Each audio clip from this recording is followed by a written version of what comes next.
Si Dieu, comme tu le dis, Neshama, attend et espère nos prières, alors pourquoi ne répond-il pas toujours aux demandes des hommes?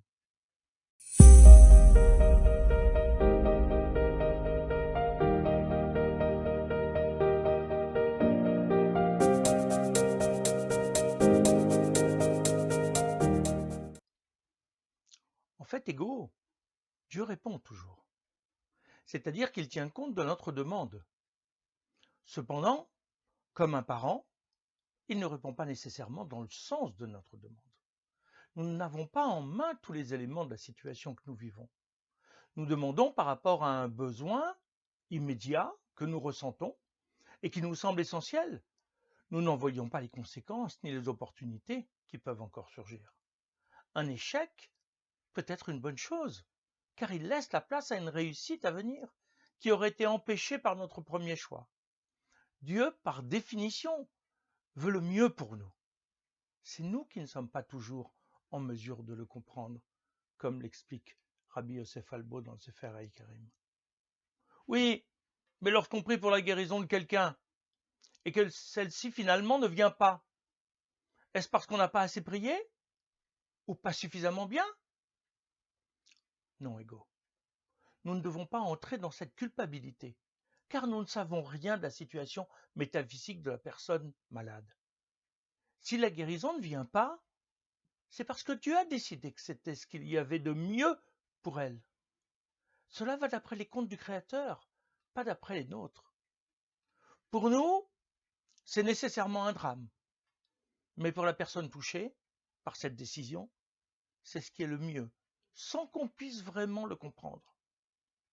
C'est pour cela que les sages nous invitent à déclarer Baruch Dayan Haemet, c'est-à-dire que celui qui est la source de toute bénédiction, c'est le sens du mot Baruch, est un juge, Dayan, qui prend ses décisions sur la base de la vérité, Haemet. Nous, notre base de jugement, ce sont les apparences, qui nous sont seules perceptibles. Nos prières, avec intensité ou pas, sont importantes pour nous et pour le malade.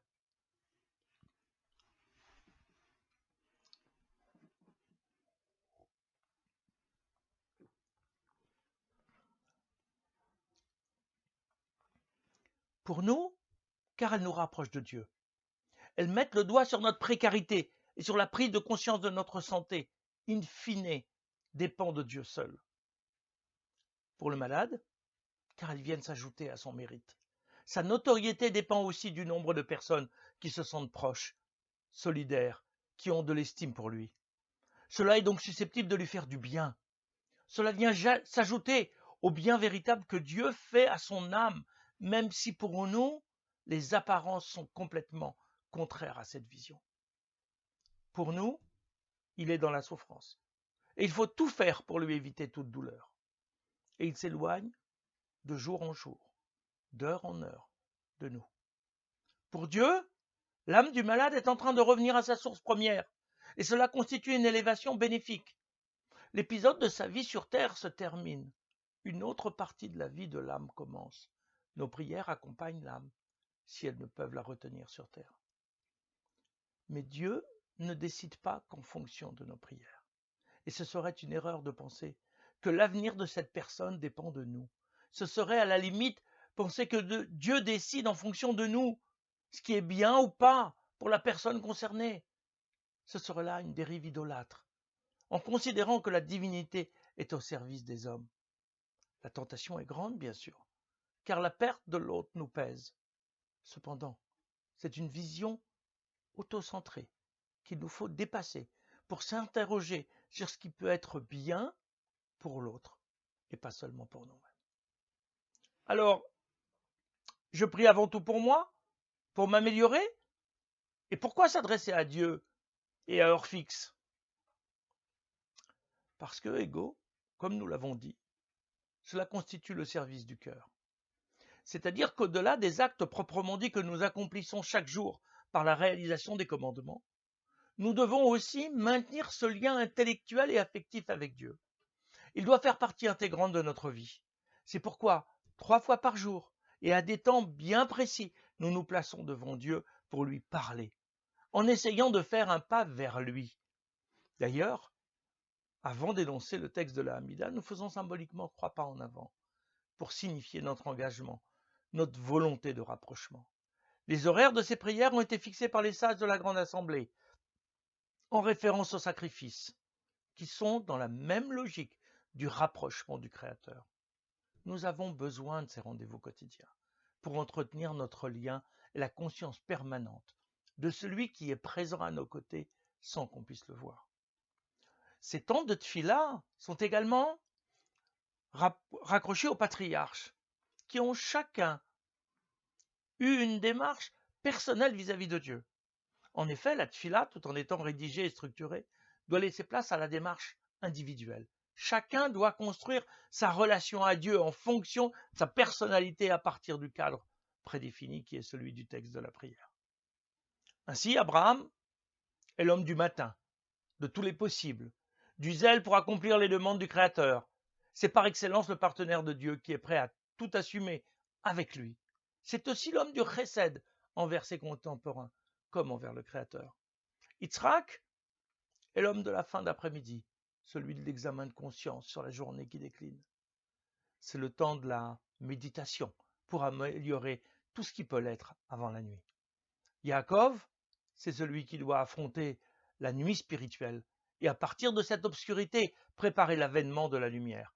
Rien n'est jamais perdu lorsqu'on est à la recherche de la vérité. Chaque heure a son approche et tout ensemble, elles construisent la permanence de la relation au Créateur. Mais sommes-nous obligés de prier dans une synagogue? Ce n'est pas le lieu qui est déterminant. N'importe quel local décent et propre peut être utilisé pour prier. Par contre, il est préférable de prier en minyan, c'est-à-dire avec 10 hommes, car un bouquet est souvent plus beau qu'une fleur isolée. Cependant, au-delà de tout, ce qui est essentiel, c'est l'intensité de notre tchila. Une dernière question, Neshama, si tu veux bien. Pourquoi faut-il se tourner vers l'est pour prier? Dieu est-il plus à l'est qu'au sud ou au nord? En fait, tu as raison.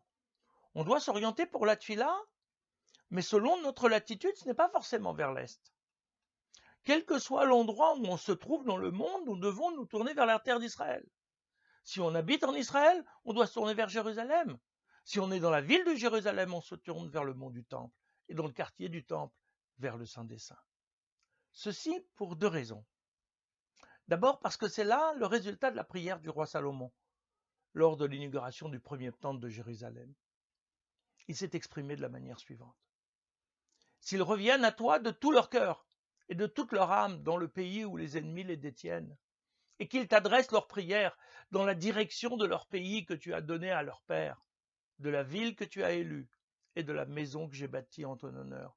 Du haut du ciel, ton auguste demeure, tu écouteras leurs prières suppliantes et tu leur feras justice. Ainsi, toutes les prières dirigées vers le temple montent vers Dieu à partir de l'emplacement de l'arche d'alliance qui était dans le Saint des Saints. Ensuite, se tourner vers le temple, c'est signifier que l'on a compris le sens même de notre tfila, qui, de manière similaire au sacrifice, agit sur nous, sur notre matérialité, pour nous élever. C'est en nous changeant, égaux, que l'on peut espérer modifier la décision divine. C'est l'intensité de l'intention investie dans notre tfila qui nous le permet. L'acte ne suffit pas, il faut y mettre son cœur. Pour te permettre d'approfondir ce concept, je te propose de lire 3 textes. Tout d'abord, le célèbre ouvrage du rabbin Ali Munk, Le monde des prières, qui a été édité en 1970 par le Keren HaSefer Ve'Alimud.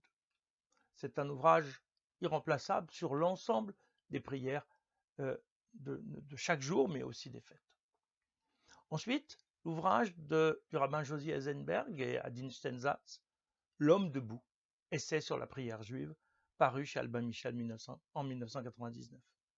Ensuite, le chapitre consacré à la prière dans mon ouvrage Les veilleurs des esprits, réflexion sur l'éducation, publié chez Biblio-Europe en 2001, et tu pourras lire de manière utile les pages 207 à 226.